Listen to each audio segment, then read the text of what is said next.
Dans le cadre de la lutte contre la corruption et suite au mémorandum signé le 7 janvier dernier entre l'Agence française anticorruption AFA en sigle et la Haute Autorité de lutte contre la corruption, la HALC, s'en est suivie une troisième rencontre à Paris en France dont le but était la signature définitive du protocole d'accord sur la coopération bilatérale entre les deux organes.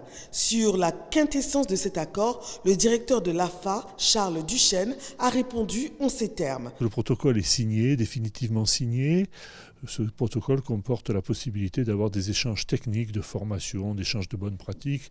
Et c'est déjà beaucoup, si vous voulez, parce que ça permettra à l'un et à l'autre d'avancer, de voir comment fait l'autre et de prendre le meilleur de façon à avancer. Et puis surtout essayer d'avancer un peu de la même façon, parce qu'on se comprend mieux quand on adopte des règles à peu près, sinon identiques, mais en tout cas compatibles.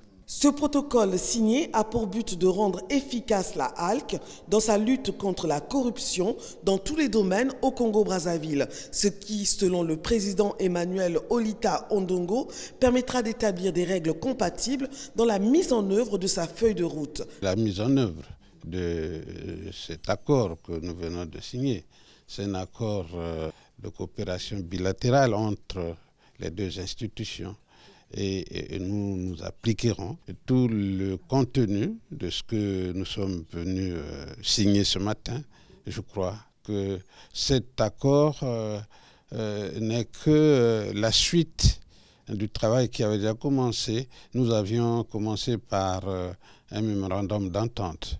Et aujourd'hui, nous sommes à notre document final. Conscient de la lourde tâche qui est la sienne et des conséquences de la corruption, la HALC, par le biais de son président, entend mettre en place toutes les actions nécessaires afin d'atteindre les objectifs visant à renforcer la lutte contre la corruption.